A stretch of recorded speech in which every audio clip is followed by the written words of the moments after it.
This is the Strat-O-Matic Baseball Excel 1970-73 Carryover League. Brought to you by the Shrimp Trawler YouTube channel.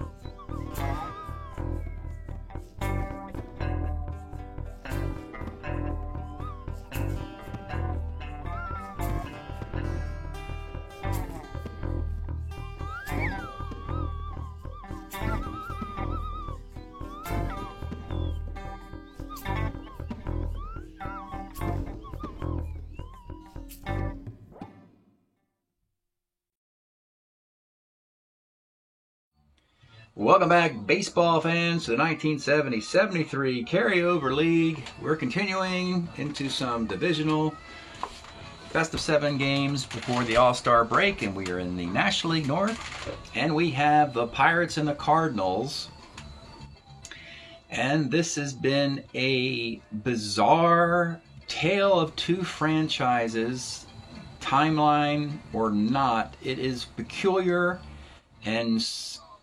well, so let's just start talking about the Cardinals first. We know that this is not really their era, per se. You know, we're not 67 or 68 or 82, right? We're in the 70s, early part. Still got Bob Gibson and Joe Torre, though. So the Cardinals began the year by winning 3 straight series. We're in first place, and then the Cincinnati Reds came to town, and the Chicago Cubs came to town. And the Cardinals were then in last place. Kind of showing that the early start might have been a mirage, and they struggled. And now they have to face the Pirates. A Pirate team that's had just a kind of ordinary start to the season, and we're waiting for them to flex their muscles. They're the best record in baseball, in the National League, in 71 and 72 with a ring in there, World Series ring. So we would expect the Pirates to win the series.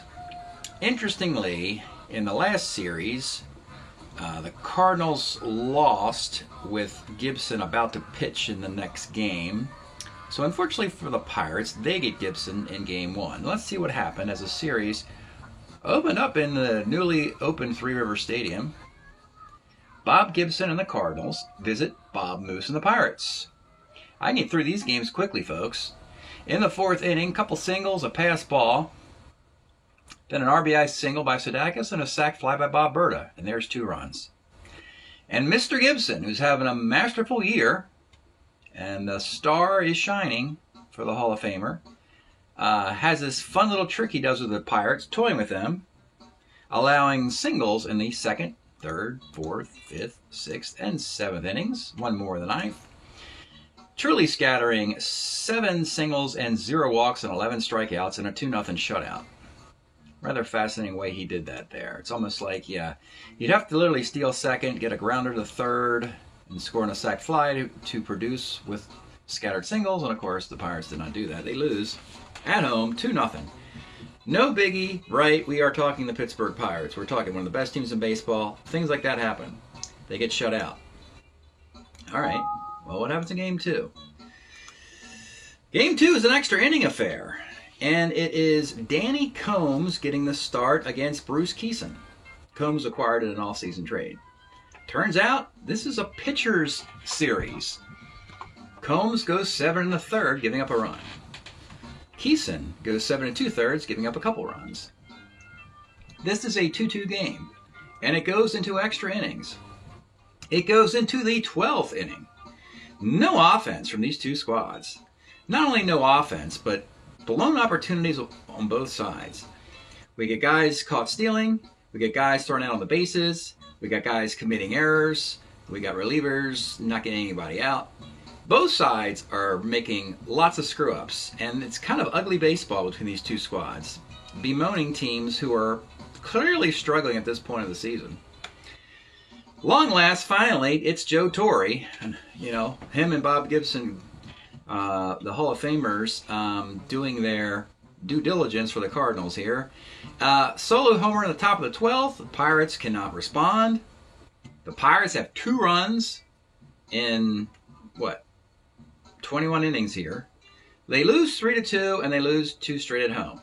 Now, before we go to Game 3, I must remind viewers that early in the season, the other rival, the Chicago Cubs, they went into Three River Stadium, won 2 straight convincingly. Then the Pirates won 4 straight, wiped them out. So, with that feather in the cap, the Pirates, going on the road with no fear, they send their ace, Steve Blass, against Rick Wise in this one. And the Cardinals get an RBI single in the first. A nice 2-run homer by Ted Simmons in the third. RBI single. A homer by Sadakis, a guy they acquired in the offseason. They pile up 5 runs, and the Pirates, again, do nothing for 8 innings. They get a single in the second off of Joe Torre's glove. They get a single in the fourth off Joe Torre's glove, erased by a double play. Bob Robertson gets a single off of the Javier glove, which is a good one. He's a 2. Doesn't matter. In the 9th inning, a single. Stargell finally gets something going, a 2-run homer. But that's it. Cardinals beat the Pirates 5-2. The Pirates have scored 4 runs in 3 games. And folks, this is a shocker for the league. This is a stunning series of events here. Let's take a look at the overall standings now in this division. And once again, the Cheshire Cat smile belongs to the Cincinnati Reds. This is not really a rivalry. It cannot be a rivalry with the Pirates. They just can't get close enough to the Reds. Reds own them in the 3 years I've been doing this with this alignment. And the Pirates, with 3 straight losses, they're under 500. The Cubs are at 500. It's just a meh here between these 3 squads. None of these teams might go to the playoffs. If you watched my last game, it was the Giants who were in deep trouble until the Padres rolled into town as a cupcake, and the Giants got over 500. The Pirates, no such luck. They're 2 under 500. So the Pirates, looking incredibly, they could fall out of this, folks. They could fall out of the playoffs. They need to, and they have the space here against the Cardinals to go on a run. So they can do it. They got to start winning. The plane, Pittsburgh Pirates, the plane is crashing into the mountain, Pittsburgh. I also want to show you something I brought up. I was kind of fascinated by this. I brought up the Pittsburgh baseball reference encyclopedia here for them. For the long history of the franchise, 141 seasons. This is insanity. And the career franchise finds themselves 66 games over 500, making them a winning franchise. But thankfully, in present times, it has been dreadful. Really been dreadful. We have the McCutchen years here for 3 years. And we have the Barry Bonds years here for 3 years. And then in between all that, just miserable play. Interestingly here, you look at the games over 500, which is about, 66 presently today. You look at these games here, seasons here, there were 32 over 500, 14 over 500, and 26 over 500. So thankfully, they had those years. If they had 500 or below years during this era, we wouldn't be able to say that they are a winning franchise. We'd say they are a losing franchise. But the good news for the Pirates is, yes, they are a winning franchise. They are playing .502 ball. Congratulations to the Pirates. Hang in there. They're going to get another one of these things at some point, you would think. But my goodness. And it gets one more bad news element is the matchups for Game 4 today.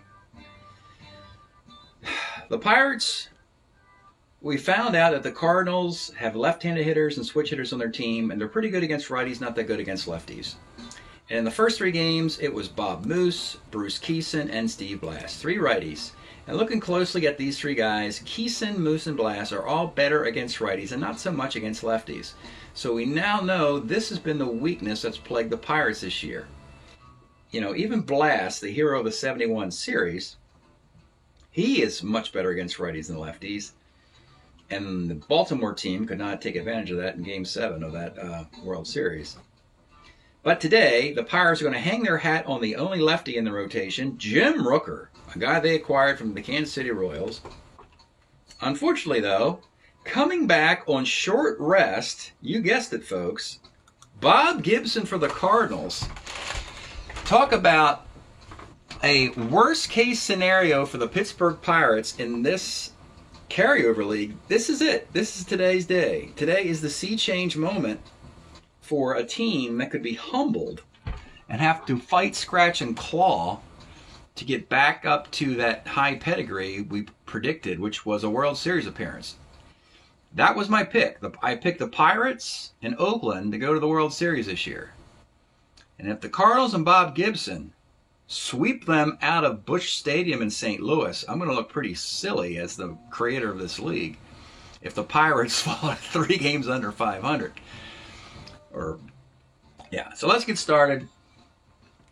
From St. Louis, leading off, and the Pirates, when they struggled earlier in the year, they put Roberto Clemente in the leadoff spot. Then after righting the ship, they moved him back into the 3 spot and moved the lineup around. Because they're struggling again, they're plugging him back into the leadoff spot. Again, it seems like the trade of Matty Alou in the offseason, their leadoff hitter, they traded him because they had to make space for their outfield, center field, first base DH guys like Bob Robertson, Al Oliver, Richie Zisk. So Clemente has assumed the leadoff spot. Here we go. Leading off, Clemente, 56 off of Gibson is a K. Richie Hebner, 66, pops to second. Stennett, 37, single 1 to 12 is a base hit. And Stargell, 2-9 is a K. Lou Brock, 210 is a walk. He has been aggressive, as you can imagine, running against somebody not named Johnny Bench or Randy Hundley in the division. -4 arm for Bench, -3 arm for Hundley. Sanguine only has a -2 arm, but that's going to have to do. Brock's going to try a steal, and he's in there. Julian Javier, 1-7, pops to second. Bill Sadakis, 47's a K. And Joe Torre, 45, bounces to short. This is Gene Alley, a 2E24 at short. And he makes an error. Extending the inning with runners on the corners and 2 outs, Jose Ortiz. 5'10", center X. Oh boy, this is the rookie, Richie Zisk. The 4E4 in center field. And that is going to be a double. Now, again, the ghost of Matty Alou trading him away. He was a rangy center fielder, but his skills were about to decline. They didn't really have a good solution for center field. Al Oliver, they elected not to move him into center field yet. They're going to wait till next year to do that. And of course, they'd be they'd be, 76, 77 before a guy like Omar Moreno comes around. So they kind of have a little hole in center field defensively. The Cardinals exploit it for a double. ... So that'll score Brock, and the Cardinals have an unearned run and take a 1-0 lead. Ted Simmons, 37 is a K. And there we say it, folks. The Pirates are 24 outs away from being swept into last place. Last place in their division. Bob Robertson, 57 K. Richie Zisk, 55, short X. Shortstop is Tyson, a 3E40. Makes the play. And Al Oliver, 68, pops to short. The struggles continue, but the reason is Bob Gibson is why the struggles continue. Jim Beauchamp, 58. This guy's a center. Adolfo Phillips, 47's a K. Mike Tyson, 5'10", center X. Again, Zisk, the 4E4 in center field. This time it's a single. Every single possible weakness the Pirates have, the Cardinals have exploited. Lou Brock, 37's a K. The Cardinals, they've lost 8 of 9 coming into this series. And this is really a punctuation mark of retaliation. I mean, the Cardinals could have folded up their tents. Instead, they're 7 innings away from a sweep. Sanguine, 1-9. Grounds to short. Gene Alley, 1-7 is a K. And now as we go to the top of the lineup, I'm going to have to start reading batting averages off so you can believe me, folks. Roberto Clemente. Let's take a look at the card. May as well. You have to understand what's going on here. Roberto Clemente, 352 hitter in 1970. The pitch to Roberto. 37 is a K. Bottom of the third. Javier. 1-8. Grounds to short. Sadakis. 1-2. Let's take a look at Bill Sadakis. I hate to call him Pirate Killer, but he's got homers in 3 games of this series now, of the 4. 1-2 is gone. This Sadakis card was a Dodger in 70. You know, a glorified utility player, pinch hitter with 200 and, well, actually he had 300 plate appearances at 254 with 14 home runs. That is a solo shot, and it's 2-0.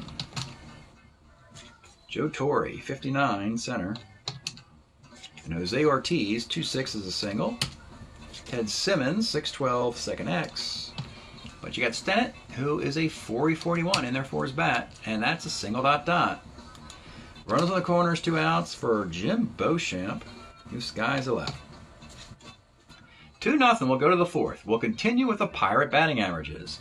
Richie Hebner. Let's take a look at his card before he swings. 72, 300, 19 home runs in almost 500 plate appearances. Pitch to Hebner. 2-8 will be a double 1-5 single. Rennie Stennett. Take a look at him. 353 in 160 plate appearances. Could not figure out what to do with the glove yet. They still had Mazeroski and Gene Alley in the middle infield during this era. But anyway, Stennett blazed onto the scene with his gaudy card. The pitch to Rennie. 45. Finally off the Gibson. Triple 1-3, single ... and the Pirates have something going. And now, perfect time to show you Willie Stargell's card. 295, 48 home runs. Did not win the MVP because they gave it to Torrey with Stargell and Hank Aaron runners up. Magnificent card. Frightening card of 1971. Pop Stargell. The pitch to Willie. 1-2. Skies the center be question mark. Hebner could run here. He's a 13 runner. You have to run if it's 14 or better. So it's 13, 14, 15. Phillips, +1 arm is 16. He's going to tag up. But he's thrown out on a 20. 1-16 road teams live. One of the rules I have. If 14 or better, you got to run. It was a 16 chance. Dude rolls a 20. It's not a sac fly. It is a 8-8-2 double play. Something is seriously wrong with the Pirates here. Bob Robertson, runner at first, 2 outs. Let's take a look at Bob Robertson. The hits keep coming, folks. 287, 27 home runs in 1970. Just ridiculous offense this team has. The pitch to Bob Robertson. 1-3, grounds to short, and they get nothing again. Bottom of the 4th inning, Adolfo Phillips. 46 is a K. Mike Tyson, 412 pitcher. Lou Brock, 5'11", left X. Stargell's a 3-4 in left field. Makes the catch. Well, the lefty Rooker has slowed the Cardinals down a little bit to just 2 runs. That's a good sign. We go to the 5th. And I got to keep showing you cards. Richie Zisk now, his rookie year. 324. 10 homers in half a season, 330 plate appearances. But they decided to put him in center because, well, like I mentioned, they had a hole in center, and they had to find a way of getting Al Oliver, Bob Robertson, Willie Stargell, Clemente, and Zisk all in the lineup at the same time. And this is the way to do it, having Zisk play center field. And actually, his E rating is 4. So he's a 4, but a 0 arm and an E4. That's not too bad. It's just the range is not there, of course. Of course, later in his career, he would never play center field. Zisk, 55, off of Gibson, bounces to short. This is Tyson, a 3-40 at short. He makes the play. All right, now we're starting to get to ordinary hitters. The number 7 hitter, Al Oliver. We'll take a look at him. This is not his, he doesn't bloom yet until 73 for 270 hitter with 12 home runs. But, there's a rule where you have to have, in the first of the 4 years, you have to have 8 cards from the first year. And so they kept Al Oliver's 70 card so that they could bump up so many other players in the years of 71, 2, and 3. So the pitch to Al Oliver, 47 off Gibson's a walk.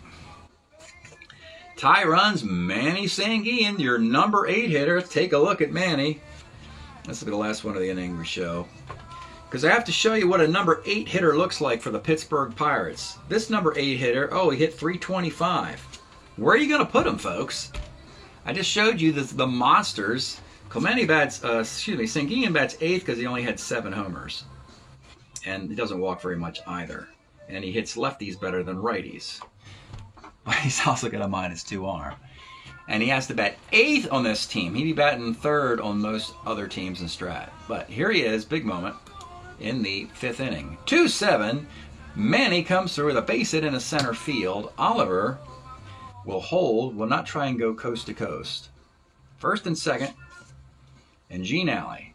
Won't show him because, he's only a 244 hitter. Somebody has to play defensively at short. 59 off of Gibson is second C. So the runners are in scoring position for Clemente.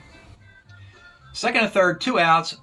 No better time than now for Roberto Clemente to just bloop a single in there, or at least do something like that. If you can, Roberto. We need it badly in Pittsburgh. 1-8, he comes through with the base hit to right field. Now Sanguillen, I think he's a pretty good running catcher, believe it or not. Trying to score from second here. He's a 14 runner, 15-16. The hit was in the right field. Brock's got a +1 arm, so it's 1-17 to tie this thing. And he barely squeaks in on a 16 there. So we have a tie game. Clemente does what the Pirates needed. Gives this team some life. 2-2, Richie Hebner. 2-9, grounds the first.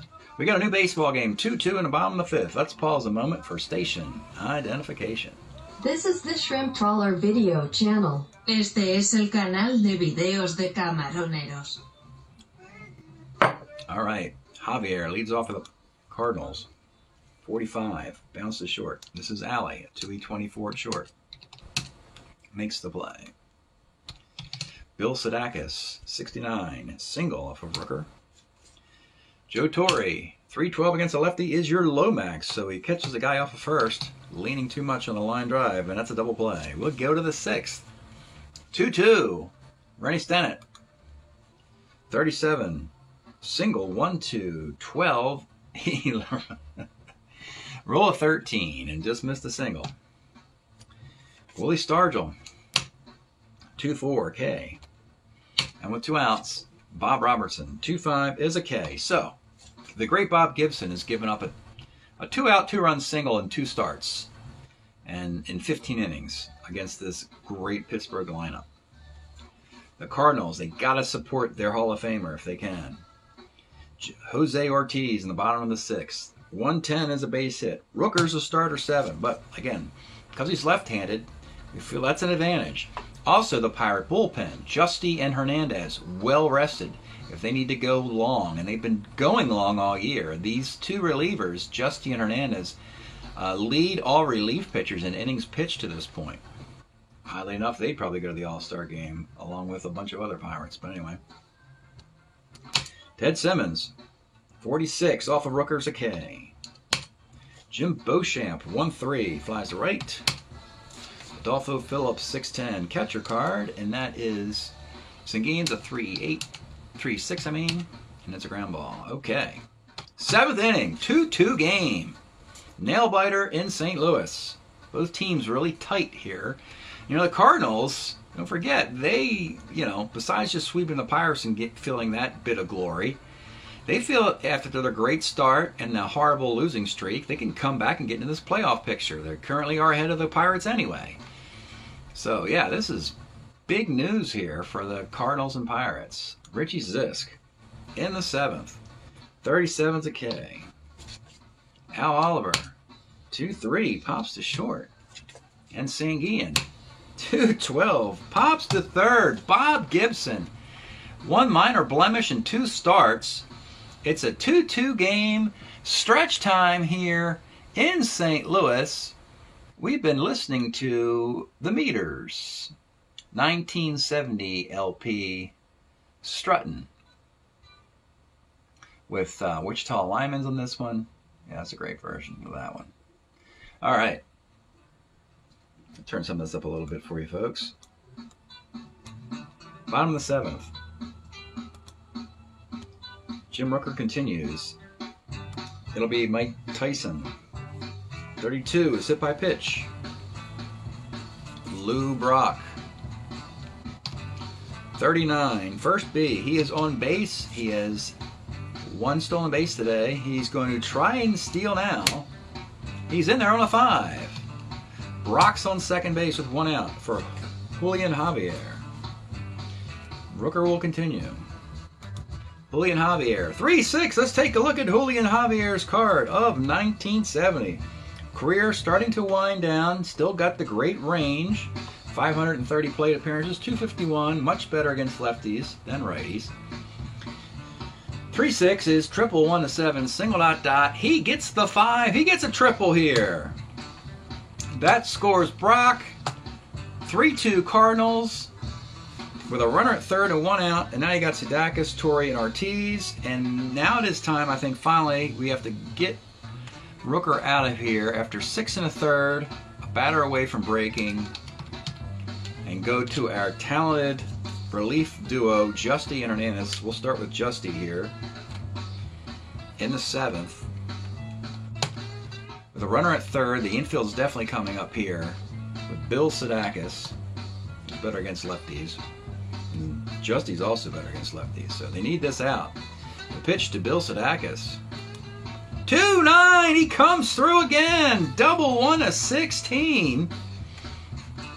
That is an RBI double, and folks, we could be witnessing something remarkable for this timeline. The collapse of the Pittsburgh Pirates. There's still time to turn the ship around in Pittsburgh once the you get past the All-Star break. We have a postseason tournament. But clearly it seems like there is a bridge, a huge bridge between them and the Reds that they cannot cross at the top of this division. Joe Torre. 48 off Justy's, a pop to first. With 2 outs, it's Jose Ortiz. 2-3, rounds to short, and the Cardinals with a 4-2 lead. Seems like it's a double-digit lead at this point of the series. They're going to rush some defensive players into the lineup. They're going to have Jim Gosger come in for Ortiz and play left field to help Gibson out. Gibson he's a starter 9. He needs 6 more outs to do something remarkable, which would be to, squash the Pirates in their glory here. Gene Alley leads off in the 8th. 1-9, skies a left. On the bench, it's a weak one. They have Marv Staley, Jerry May, Bill Mazeroski. They got all their studs in the lineup, and these studs have not gotten more than 2 runs in 4 games. One more crack at this at the top with Clemente and company. Here is Roberto. Had the 2-run single in the 5th. Maybe you can keep that momentum going. 4-11 off of Gibson is a roller to first. We have Beauchamp. They are weak defensively there. 3-25 at first base. He gets a GB, a grounder B. Clemente does not get on base, and with 2 outs, it's Hebner. 55 off Gibson, rolls it to short. Now you got Tyson. He's not really good either. He's a 340. The Cardinals' defense is not very good, so it would not take much for the Pirates to get a comeback going. But he gets out on the 3. 2 good defensive plays for the Cardinals, helping Gibson to a 4-2 lead. Let me turn this down a little bit, folks. The meter's there. As we get into the bottom of the 8th inning, Justy has to keep the ship sailing. It'll be Ted Simmons. 37's a single. Beauchamp, 66. Off Justy is a base hit in the center field. Simmons holds up. You've got debunting Adolfo Phillips. Don't see him doing that here. He will hit away. Justy's a relief Oh, he's a relief 2. Thought he was relief 3. He could actually break here. The pitch to Adolfo Phillips. 38 is a ball 4, and oh my gosh, the nightmare continues here for Pittsburgh. They have the bases loaded, nobody out, down 4 in the 8th inning.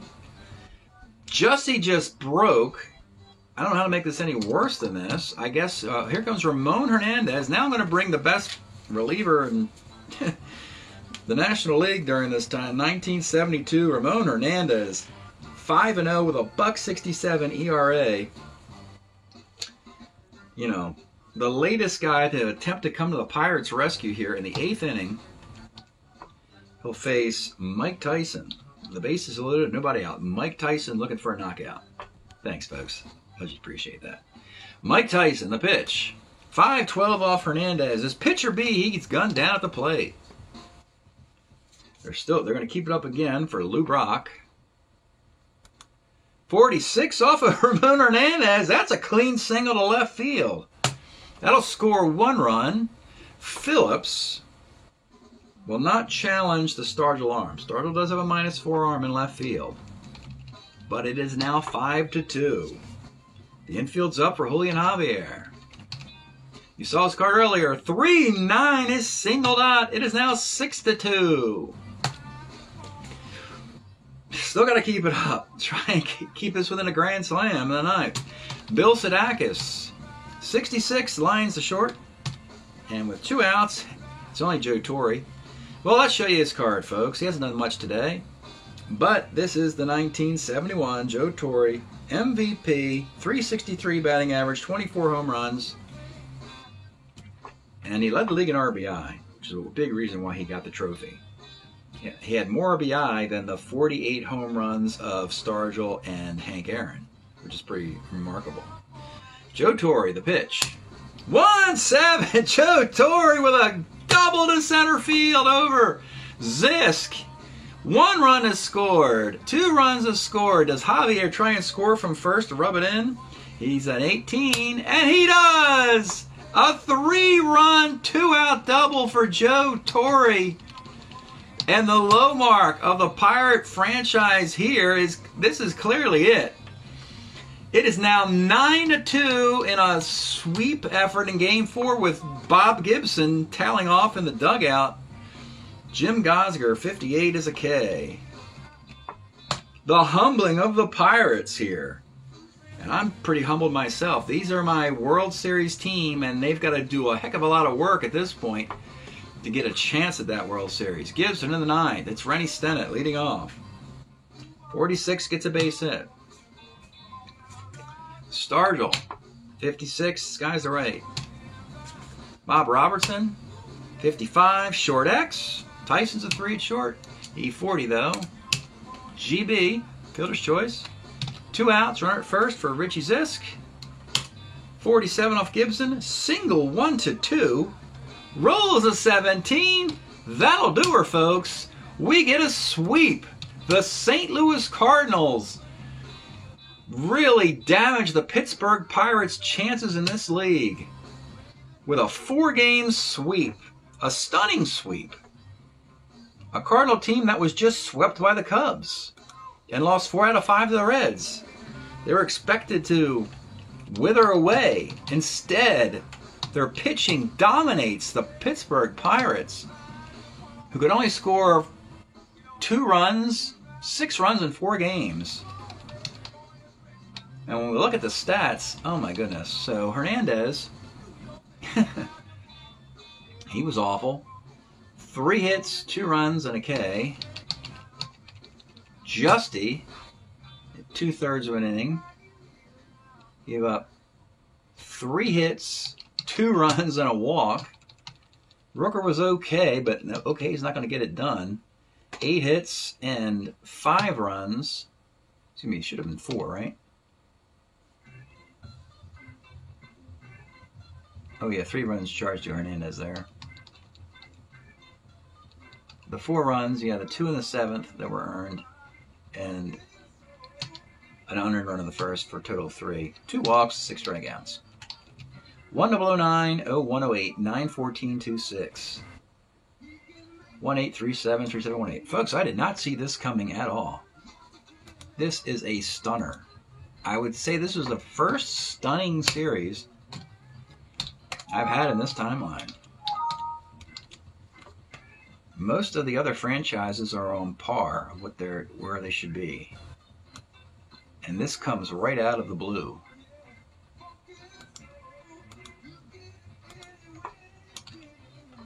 Couldn't work out any better for the Cincinnati Reds. They're not in the National League West with the Dodgers anymore, and their main rival, the Pirates, just crumbled.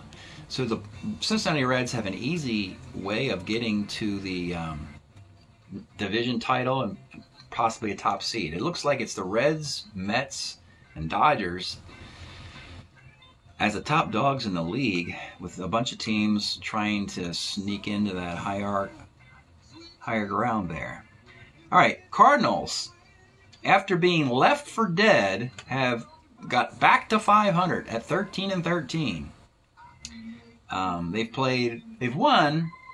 Unfortunately, they've won 4 of their 6 series, yet only have a 500 record to show for it because they lost badly in 2 of those series. They're hitting .263 with a very good .344 ERA. Bob Gibson's been incredible. His record is, and he's 5-3 because, well, the Cardinals haven't helped him a whole lot. But his ERA, he's given up 15 runs in 67 innings. That would be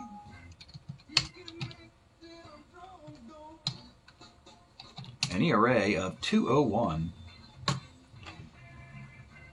And we have Bill Sadakis has 10 homer and 20 RBI in 26 games to pace the club. Joe Torre is not having that great a year, folks. He's got 29 hits, 106 at-bats. That's just very average for him. Gibson will be their all-star. And let's go to the Pirates. I cannot believe they're 12-15. And they did not make the playoffs last year. This is a 2-year slump. We've shuffled the lineup. We've gotten all the offense in the world you could possibly get. It just has not worked out. They're hitting .275, which is good, and a .389 ERA, which is okay, but not that good when you compare it to some other teams. The back end of the bullpen, Justin Hernandez, they weren't good in the game you saw, but overall they've been good for the year. Just ordinary starting pitching. I guess to start with Stargell. He's in around .275, 7 homers, 16 RBI. Net runs. Well, there you go. Net runs, they've scored 277 runs. They've given up 285 runs. So that's a net loss there. When we go to the standings now, at this moment in time, here's what the division looks like. The Reds still have to play the Cubs. But this 5.5 game gap, I did not see that coming. And of course, the Reds and Pirates have already played. So the Pirates are going to have to, they're -3 in the All-Star break, 3 games under 500. Only the Phillies are worse, and the Portland expansion team's worse, and the Padres. That's who they're dwelling the cellar with. The Pittsburgh Pirates. So something remarkable is going to have to happen in the postseason tournament, or it could be curtains for this storied run in the early 70s. That's it today. Thanks for checking out the Carryover League. We'll see you next time.